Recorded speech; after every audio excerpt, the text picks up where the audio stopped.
Now, which bank is the best for mortgage rates? And to be honest with you, I can't give you a straight answer on that because it all depends on your circumstances, your criteria, lender's criteria, and what the rates are at that moment in time as well.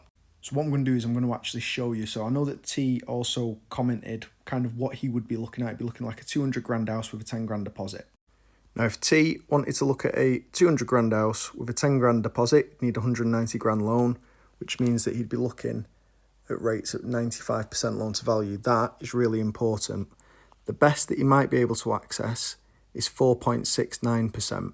That lender is called Marsden Building Society. So for him, potentially, that might be the best rate for him. However, that's not without knowing his criteria, his circumstances. Has he got any large debts? Has he had any missed payments? Has he made any defaults? It's part and parcel of the job of a mortgage broker. So as much as Marsden Building Society might be able to give him the best rate at 4.69%, that might not matter because he might not meet their criteria. Therefore, that 4.69% is irrelevant because he can't access it. Now, I mentioned that figure before at 95% loan to value. I'm going to show you a difference now. If he had an extra 10 grand saved up, let's say, for instance, he had 20 grand deposit that he could put down on a 200 grand house, which means that he's got 10% that he can put down, which puts him in the category of 90% loan to value products. I'll show you the difference.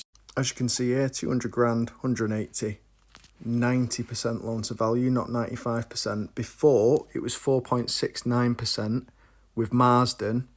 Now it's changed to HSBC, Virgin and Barclays, 4.2 to 4.3. So as you can see the difference there, the difference in deposit has changed lenders drastically. We've gone from Marsden to HSBC to Barclays to Santander.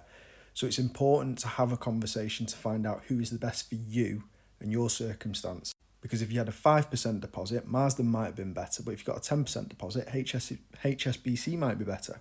I hope that makes sense and shows you how bespoke the mortgage process is because it just depends on so many different factors of what the best rate is that you might be able to access.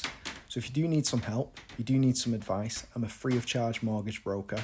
Don't be a stranger, get in touch, make sure you like and follow for more. Yeah.